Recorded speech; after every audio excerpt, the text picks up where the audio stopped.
खुलुमबाय लोगोफोर नोंथांमोना थांनाय भिडिअखौ जोबोरैनो अनसायदों बेनि थाखायनो आं दिनै लाबोबावबायदि बर'नि बि भइस इउटुबार आरो एसामिसनि डिम्पुस ब्लग इउटुब चेनेलाव सोर सासेया बांसिन आर्निं खालामो दा नोंथांमोना भिडिअखौ नायलांबाय थाबानो जाबाय।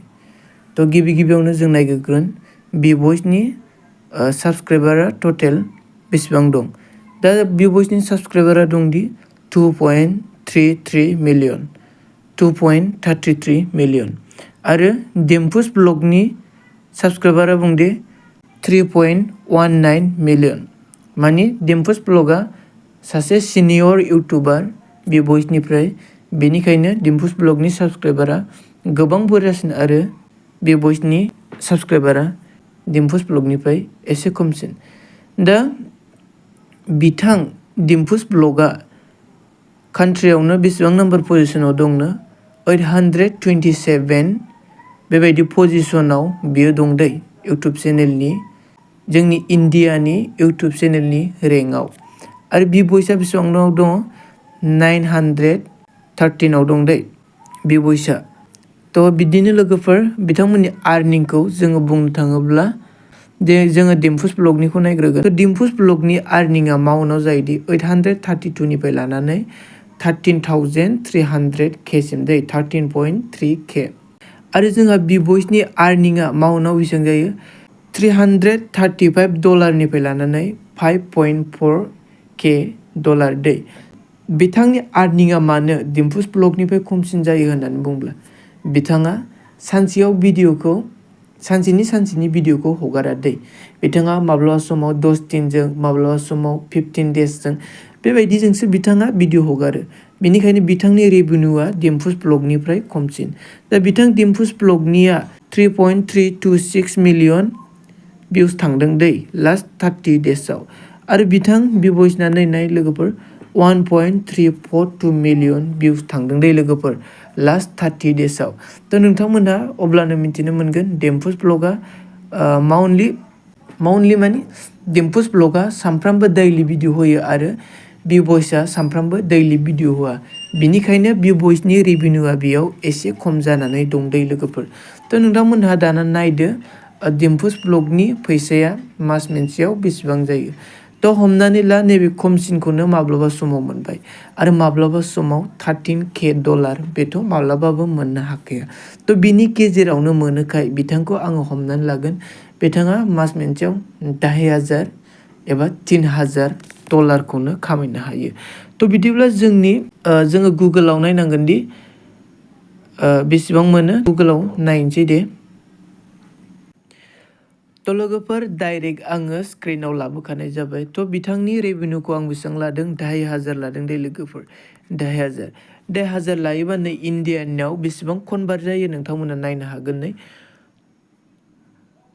2,17,926.25 फैसा।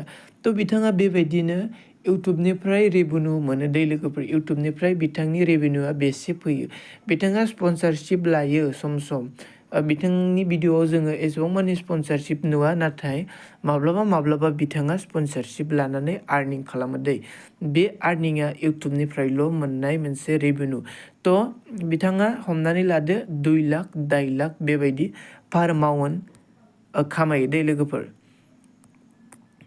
दा जोंहा नायबावगोन दि बिथां बि भइसनिखौ। थ' लोगोफोर नायनाय बिथां बि भइसआ 335 निफ्राय लानानै 5.4 केसिम रेभिनिउ जायो। थ' आङो हमनानै लाबाय बिथांनि 1200 खामायबाय डलार। थ' अब्ला नायदो नै लोगोफोर 1,04,623.80 फैसा। थ' बिथाङा पार माउन्ट इउटुबनिफ्राय बेबायदि रेभिनिउ खालामनो हायो दै 1 लाखनिफ्राय लानानै 1.5 लाखसिम बिथां बि भइसआ रेभिनिउ खालामो फ्रम इउटुबनिफ्राय। थ' बिदिनो बिथाङा गोबां स्पन्सारशिप लायो। बिथाङा बै डिम्पुस ब्लगनिफ्राय बांसिन स्पन्सारशिप लायो आरो बिथाङा गोबां आर्निं खालामो जानो हागौ आंनि साननाय बायदिबा। आंनि साननायबा बिथाङा पार माउन्ट स्पन्सारशिप लानायनि गेजेरजों 2 लाख 3 लाख बेबायदि खामायो। थ' बिथांनि खौ अब्ला जोङो दाजाबबानो मिथिनो मोनगोन दि इउटुबनि रेभिनिउ प्लास स्पन्सरशिपनि रेभिनिउ थ' बिथाङा 3 लाख 4 लाख ओरैनो इजिलि खामायनो हायो दै लोगोफोर। थ' बिथां सानैबो गोबां गिदिर इउटुबारखायनो बिथांमोना गोबां बुरजा थाखा खामायनो हायो दै लोगोफोर। थ' नोंथांमोनहाबो भिडिअखौ नायनानै जाहाथे जस जायो गोसोआव बेबायदि माबा मोनसे खामानि मावनो सानो बिनिखायनो आङो बे भिडिअखौ लाबोनाय जादों। आरो नोंथांमोना आंनि भिडिअखौ मोजां मोनदोंब्ला अन्नानै लाइक आरो शेयार खालामनानै होदो लोगोफोर। दा मोनसे खोथाबाव लोगोफोर, सोर सासे इउटुबारा गावनि भिडिअ खालामनायाव बांसिन फैसा गारो थ' नोंथांमोना बेखौ मिन्थिनो गोसोब्ला नोंथांमोना नायबानो जाबाय। थ' जोंहा दिम्पुस ब्लगा सासे ब्लगार आरो बिथाङा नलेज होयो दै सम आरो जोंहा बि भइस इउटुबारा मा बिथाङाबो सासे ब्लगार आरो बिथाङा एन्टारटेनमेन्टबो खालामो दै लोगोफोर। थ' दिम्पुस ब्लगा गावनि जार्निखौ खोन्थायो, गावनि ट्राइभेलिंखौ खोन्थायो, गावनि माबायदि लाइफ स्टाइलखौ बिथाङा देखायो। नाथाय जोंहा बि भइसआ माब्लाबा समाव एक्सपाल 100 स्कुटि देफायो, माब्लाबा कार देफायो, माब्लाबा आइफन 16 प्र' मेक्स देफायो, माब्लाबा आइफन 12 प्र' मेक्स देफायो, माब्लाबा रियेलमिनि माबा मोनसे फन देफायो। थ' बिदिनो बिथांमोनहा गोबां फैसा गारो दै। बि भइसआ गावनि भिडिअ'आवनो गोबां थाखा गारो आरो गोबां आर्निंबो खालामो। थ' दिनैनि भिडिअ बेखिनियानो लोगोफोर। नोंथांमोननि भिडिअखौ मोजां मोनोबा लाइक शेयार आरो कमेन्ट खालामना हो। थेंक इउ स' माच लोगोफोर।